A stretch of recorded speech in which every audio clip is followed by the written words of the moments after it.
ಶ್ರೀ ಸಂತ ಯಾಜ್ಞವಲ್ಕ್ಯ ಮಾನವ ಸಮಾಜದ ಕಲ್ಯಾಣಕ್ಕಾಗಿ ಭಾರತ ದೇಶದಲ್ಲಿ ಜನ್ಮ ತಳೆದು ವೇದಗಳ ಜ್ಞಾನದ ಬೆಳಕನ್ನು ಬೀರಿರುವ ಮಹಾಮಹಿಮರು ಮಹರ್ಷಿ ಯಾಜ್ಞವಲ್ಕ್ಯರು. ಭಗವಂತ ಸೂರ್ಯನಾರಾಯಣನ ವರದಿಂದ ಶುಕ್ಲ ಯಜುರ್ವೇದದ ಮಂತ್ರದಷ್ಟಾರವಾಗಿ ಎಂದರೆ ಮಂತ್ರಗಳನ್ನು ಕಂಡು ಅದನ್ನು ಲೋಕಕ್ಕೆ ನೀಡಿದ ಪೂಜ್ಯ ಮಹರ್ಷಿಗಳು ಮತ್ತು ಸಂತರು.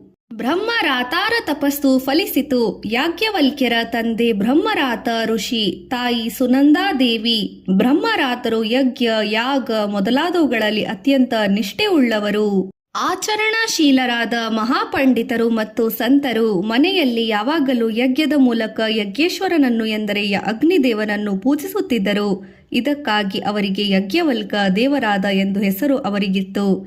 ಈ ಋಷಿ ದಂಪತಿಗಳಿಗೆ ಮಕ್ಕಳಿರಲಿಲ್ಲ. ಹಾಗಾಗಿ ಅವರು ಪುತ್ರ ಸಂತಾನಕ್ಕಾಗಿ ವ್ರತೋಪವಾಸವನ್ನು ಮಾಡುತ್ತಾ ಪರಮಾತ್ಮನಿಗೆ ಪ್ರಾರ್ಥನೆ ಸಲ್ಲಿಸಿದರು. ಯಜ್ಞ ಯಾಗಗಳಲ್ಲೇ ಮುಂತಾದ ಕರ್ಮಗಳನ್ನು ಮಾಡುತ್ತಾ ಸುಖಶಾಂತಿಗಳನ್ನು ಪಡೆಯಲು ಯತ್ನಿಸುವ ಹಾದಿಗೆ ಕರ್ಮ ಮಾರ್ಗ ಕರ್ಮಕಾಂಡ ಎನ್ನುತ್ತಾರೆ. ಬ್ರಹ್ಮರಾತರಿಗೆ ವೇದದಲ್ಲಿ ಹೇಳಿರುವ ಕರ್ಮಕಾಂಡದ ವಿಚಾರಗಳಲ್ಲಿ ಅರಿವು ಆಸಕ್ತಿಗಳು ಇದ್ದಂತೆ ವೇದದ ಜ್ಞಾನಕಂಡದ ವಿಚಾರಗಳಿರಲಿಲ್ಲ. ಈ ಪ್ರಪಂಚ, ದೇಹ, ಜೀವನ, ಜನ್ಮ, ಸಾವು ಇವುಗಳ ರಹಸ್ಯವೇನು? ಅವುಗಳನ್ನು ಮೀರಿಸಿದ ಅಳಿವಿಲ್ಲದ ಆನಂದ ಇದೆಯೇ ಎಂಬುದನ್ನು ತಿಳಿಸುವ ವೇದವಿದ್ಯೆ ವಿವರಗಳು ಜ್ಞಾನಕಾಂಡ ಅಥವಾ ಜ್ಞಾನ ಮಾರ್ಗ. ಬ್ರಹ್ಮ ಎಂದರೆ ದೊಡ್ಡದು, ಅದಕ್ಕಿಂತ ದೊಡ್ಡದಾದದು ಬೇರೆನೆಲ್ಲೂ ಇಲ್ಲ. ಕಾಣುವ ಈ ಪ್ರಪಂಚವೆಲ್ಲ ಅದು ವ್ಯಾಪಿಸಿದೆ, ಅದಕ್ಕೆ ಅಳಿವಿಲ್ಲ. ಅದು ಯಾವುದೆಂದು ತಿಳಿಸಿ ಅದನ್ನು ಸಂಪಾದಿಸಿಕೊಳ್ಳುವ ವಿದ್ಯೆ ಬ್ರಹ್ಮವಿದ್ಯೆ. ಆ ವಿದ್ಯೆಯನ್ನು ತನ್ನದಾಗಿಸಿಕೊಂಡವರು ಬ್ರಹ್ಮನಿಷ್ಠರು, ಬ್ರಹ್ಮರ್ಷಿಗಳು. ವೇದಗಳಲ್ಲಿ ಕರ್ಮ ಮಾರ್ಗ ಮತ್ತು ಜ್ಞಾನ ಮಾರ್ಗಗಳು ಎರಡೂ ಸೇರಿವೆ. ಅವುಗಳ ವಿವರಗಳನ್ನು ಲೋಕದ ಜನಕ್ಕೆ ಅರ್ಥವಾಗುವಂತೆ ಸಾರಲು ಮಹಾಪುರುಷರೊಬ್ಬರು ಆಗಮನ ಅಗತ್ಯವಾಗಿತ್ತು.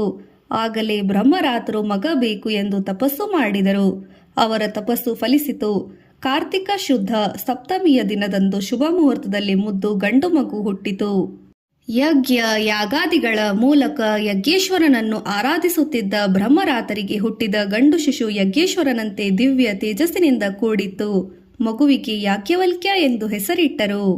ಮನೆಯಿಂದ ಗುರುಕುಲಕ್ಕೆ ಯಾಜ್ಞವಲ್ಕ್ಯನನ್ನು ಸ್ವಲ್ಪ ದೊಡ್ಡವನಾದ ಅಕ್ಷರಾಭ್ಯಾಸ ಆಯಿತು. ತಾಯಿ ಸುನಂದಾದೇವಿಯು ಮಗನಿಗೆ ಬುದ್ಧಿ ಹೇಳುವ ಅನೇಕ ಕಥೆಗಳನ್ನು ಹೇಳುತ್ತಿದ್ದಳು. ಆಗಾಗ ಹಿತೋಪದೇಶಗಳು ನೀಡುತ್ತಿದ್ದಳು. ಮನೆಯಲ್ಲಿ ಅಗ್ನಿದೇವನನ್ನು ಹೋಮ ಪೂಜಾದಿಗಳ ಮೂಲಕ ತಂದೆ ಪೂಜೆ ಮಾಡುತ್ತಿದ್ದನು. ಹುಡುಗನು ಭಕ್ತಿಯಿಂದ ನೋಡುತ್ತಿದ್ದನು.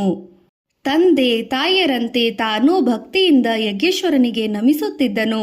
ಒಮ್ಮೊಮ್ಮೆ ಯಾಜ್ಞವಲ್ಕ್ಯನು, ಅಮ್ಮ, ನಾನು ದೇವತೆಗಳ ದರ್ಶನ ಮಾಡಬೇಕು, ಹಾಗೆ ಮಾಡಲು ನನಗೆ ಸಾಧ್ಯವೇನಮ್ಮ ಎಂದು ಕೇಳುತ್ತಿದ್ದನು. ಆಗ ತಾಯಿಯು ಮಗನನ್ನು ಬಾಚಿ ತಪ್ಪಿ ಪ್ರೀತಿಯಿಂದ ಅವನ ತಲೆಯನ್ನು ನೆವರಿಸಿ, ಯಾಜ್ಞವಲ್ಕ್ಯ, ನಿನಗೆ ಎಲ್ಲವೂ ಸಾಧ್ಯವಾಯಿತು, ಸಾಧ್ಯವಾಗಲಿ, ಶುಭವಾಗಲಿ ಎಂದು ಹರಸಿದಳು. ಒಮ್ಮೊಮ್ಮೆ ತಂದೆ ಬಳಿಗೂ ಹೋಗಿ ಹೋಮದ ಬಗೆಗಿನ ದೇವತೆಗಳ ಬಗೆಗೆ ಪ್ರಶ್ನೆಗಳನ್ನು ಕೇಳುತ್ತಿದ್ದನು. ಬಾಲಕನ ಬೆಳವಣಿಗೆಯನ್ನು ನೋಡಿ ತಾಯಿ ತಂದೆಯರು ಸಂತೋಷಪಟ್ಟರು. ಸಕಾಲದಲ್ಲಿ ಅವನಿಗೆ ಉಪನಯನವೂ ಮಾಡಿಸಿದರು. ಯಾಜ್ಞವಲ್ಕನಿಗೆ ತಂದೆಯಿಂದ ಗಾಯತ್ರಿ ಮಹಾಮಂತ್ರೋಪದೇಶ ಲಭಿಸಿತು. ಇನ್ನು ಮುಂದಿನ ವಿದ್ಯಾಭ್ಯಾಸಕ್ಕಾಗಿ ಗುರುಕುಲಕ್ಕೆ ಹೋಗಬೇಕು. ಮಹರ್ಷಿ ವೈಶಂಪಾಯನರು ಭಗವಂತ ವೇದವ್ಯಾಸ ಮಹರ್ಷಿಗಳ ಶಿಷ್ಯರು. ಅವರು ಯಜುರ್ವೇದವನ್ನು ಹೇಳಿಕೊಡುವ ಸುಪ್ರಸಿದ್ಧ ವೇದವಿದ್ಯೆ ಗುರುಗಳಾಗಿದ್ದರು. ಅವರು ಯಾಜ್ಞವಲ್ಕ್ಯನ ಸೋದರ ಮಾವ. ಅವನಿಗೆ ಮಾವನನ್ನು ಕಂಡರೆ ಬಹುಪ್ರೀತಿ. ಹಾಗೆ ಮಹರ್ಷಿಗಳಿಗೆ ತಮ್ಮ ಅಳಿಯ ಯಾಜ್ಞವಲ್ಕ್ಯನನ್ನು ಕಂಡರೆ ಬಹಳ ಪ್ರೀತಿ, ಅಭಿಮಾನ. ಅವರಲ್ಲಿ ಯಾಜ್ಞವಲ್ಕ್ಯನನ್ನು ವಿದ್ಯಾಭ್ಯಾಸಕ್ಕಾಗಿ ಕಳುಹಿಸಿದರು. ಗುರುಕುಲದಲ್ಲಿ ಗುರುಗಳು ಹೇಳಿಕೊಟ್ಟ ಪಾಠ ಪ್ರವಚನಗಳನ್ನು ಯಾಜ್ಞವಲ್ಕ್ಯನು ಬಹು ಜಾಣ್ಮೆಯಿಂದ ಕಲಿತು ಒಪ್ಪಿಸುತ್ತಿದ್ದನು. ಕೆಲವೇ ದಿನಗಳಲ್ಲಿ ಅವನು ಆಶ್ರಮದಲ್ಲಿ ಎಲ್ಲರ ಪ್ರೀತಿ ಮೆಚ್ಚುಗೆಗೆ ಪಾತ್ರನಾದನು. ಅವನು ಗುರುಕುಲದ ಆಚಾರ್ಯ ಹೆಚ್ಚು ಮೆಚ್ಚಿನ ಶಿಷ್ಯ. ಯಜುರ್ವೇದದಲ್ಲಿ ಯಾಜ್ಞವಲ್ಕ್ಯನು ಅಸಾಧಾರಣ ಅನುಭವಿಯ ಪಂಡಿತ. ಅವನು ಗುರುಕುಲದಲ್ಲಿ ವೇದಾಧ್ಯಯನ ಮಾಡುತ್ತಿದ್ದನು. ಬ್ರಹ್ಮಚರ್ಯ ವ್ರತವನ್ನು ತಪ್ಪದೇ ನಡೆಸುತ್ತಾ ಬಂದ. ಇದರಿಂದ ದೇಹ ಮನಸ್ಸುಗಳಲ್ಲಿ ವಿಶೇಷವಾದ ದಿವ್ಯ ಕಳೆ ತುಂಬಿತು. ಮೊದಲೇ ತೇಜೋವಂತನಾದ ಬಾಲಕ ಪುಟ್ಟವಿಟ್ಟ ಬಂಗಾರದಂತಿದ್ದ. ಒಮ್ಮೆ ಗುರು ವೈಶಂಪಾಯನರಿಗೆ ತೀವ್ರವಾದ ಅನಾರೋಗ್ಯ ಉಂಟಾಯಿತು. ಅದರ ನಿವಾರಣೆಗಾಗಿ ಶಿಷ್ಯರಾದ ಚರಕ, ಅಥರ್ವ್ಯರು ಮೊದಲಾದ ಒಂದು ವ್ರತವನ್ನು ಆಚರಿಸಿ ನಿಶ್ಚಯಿಸಿದರು. ಅದು ಯಾಜ್ಞವಲ್ಕ್ಯನಿಗೆ ತಿಳಿಯಿತು. ಅವನು ಗುರುಗಳ ಬಳಿಗೆ ಹೋಗಿ, ಪೂಜ್ಯರೇ, ಸುಲಭವಾದ ಈ ವ್ರತದಿಂದ ಪ್ರಯೋಜನವೇನು? ನಿಮ್ಮ ಅನಾರೋಗ್ಯ ಕಳೆಯಲು ಇದಕ್ಕಿಂತ ಕಠಿಣವಾದ ವ್ರತ ಅಗತ್ಯ. ತಾವು ಅಪ್ಪಣೆ ಕೊಟ್ಟರೆ ನಾನು ಅದನ್ನು ನಡೆಸಿ ನಿಮ್ಮ ಅನಾರೋಗ್ಯವನ್ನು ಪರಿಹರಿಸುತ್ತೇನೆ ಎಂದು ಹೇಳಿದ. ಯಾಜ್ಞವಲ್ಕ್ಯನ ಈ ಮಾತುಗಳಿಂದ ಗುರುಗಳಿಗೆ ಅಸಮಾಧಾನವಾಯಿತು. ಚರಕ, ಅಧರ್ವ್ಯ ಇವರೆಲ್ಲರೂ ನನ್ನ ಹಿರಿಯ ಶಿಷ್ಯರು. ಅವರು ಕೈಗೊಳ್ಳುವ ವ್ರತದ ಬಗೆಗೆ ಅನಾದರಣೆಯಿಂದ ಮಾತನಾಡಿದೆಯಲ್ಲ. ನಿನ್ನ ವ್ರತದಿಂದ ನನಗೆ ಕಾಯಿಲೆ ಗುಣವಾಗಬೇಕಾಗಿಲ್ಲ ಎಂದು ಕಟುವಾಗಿ ಹೇಳಿದರು. ಯಾಜ್ಞವಲ್ಕ್ಯನು ಗುರುಗಳಿಗೆ ಮರುದುತ್ತರ ಹೇಳಿದೆ ತನ್ನ ಕೆಲಸಗಳಿಗೆ ತೆರಳಿದನು. ರಾಜನ ರೋಗಕ್ಕೆ ತೀರ್ಥದ ಔಷಧಿ. ವೈಶಂಪಾಯನ ಮಹರ್ಷಿಗಳ ಆಶ್ರಮದ ಸಮೀಪದಲ್ಲಿ ಒಂದು ಪಟ್ಟಣವಿತ್ತು.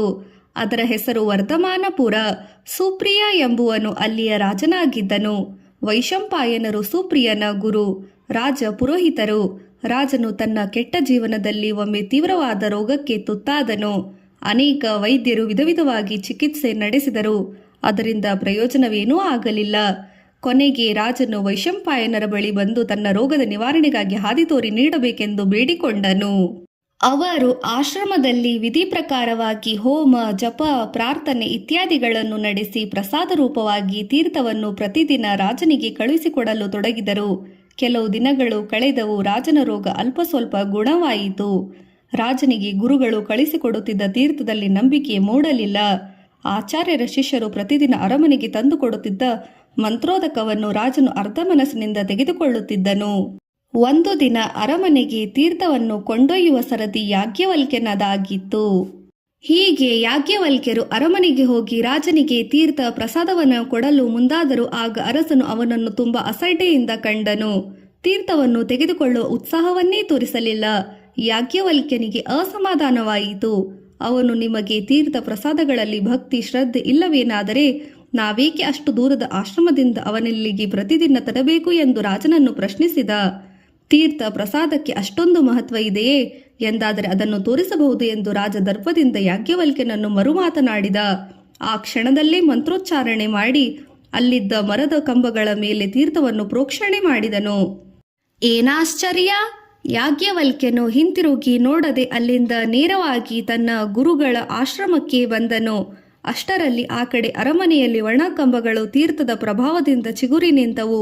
ಕೂಡಲೇ ಅವುಗಳಲ್ಲಿ ಹೂವು, ಕಾಯಿ, ಹಣ್ಣುಗಳು ಮೂಡಿದವು. ಅದನ್ನು ನೋಡಿ ಅರಸ ಮತ್ತು ಅವನ ಪರಿವಾರವೆಲ್ಲರೂ ಅತ್ಯಂತ ಚಕಿತರಾದರು. ರಾಜನ ಅನಾದರಣ ಅಹಂಕಾರಗಳು ಕರಗಿದವು. ತಕ್ಷಣ ರಾಜದೂತರು ವೈಶಂಪಾಯನರ ಆಶ್ರಮಕ್ಕೆ ಕಳುಹಿಸಿದರು. ಯಾಜ್ಞವಲ್ಕ್ಯನು ಮತ್ತೆ ಪುನಃ ಅರಮನೆಗೆ ತೀರ್ಥ ಪ್ರಸಾದವನ್ನು ತರಬೇಕು ಎಂಬುದಾಗಿ ಅವರು ರಾಜನಿಗೆ ಸಂದೇಶವನ್ನು ಮಹರ್ಷಿಗಳಿಗೆ ತಿಳಿಸಿದರು. ಯಾಜ್ಞವಲ್ಕ್ಯ ಆಶ್ರಮಕ್ಕೆ ಬಂದವನೇ ಅರಮನೆಯಲ್ಲಿ ನಡೆದುದನ್ನೆಲ್ಲ ಗುರುಗಳಿಗೆ ವಿನಂತಿ ಮಾಡಿದ. ಅವರಿಗೆ ಅಸಮಾಧಾನವಾಯಿತು. ಶಿಷ್ಯನು ದುಡುಕಿದ ಎನಿಸಿತು. ಮುಂದೇನು ಮಾಡುವುದು ಎಂದು ಯೋಚಿಸುತ್ತಿದ್ದರು. ಅಷ್ಟರಲ್ಲಿ ರಾಜದೂತರು ಬಂದು ಮತ್ತೆ ಯಾಜ್ಞವಲ್ಕ್ಯ ತೀರ್ಥ ಪ್ರಸಾದಗಳನ್ನು ತರಬೇಕು ಎಂದು ಅರಸನ ಪ್ರಾರ್ಥನೆ ಎಂದರು. ಆಗ ಗುರುಗಳಿಗೆ ಸಮಾಧಾನವಾಯಿತು.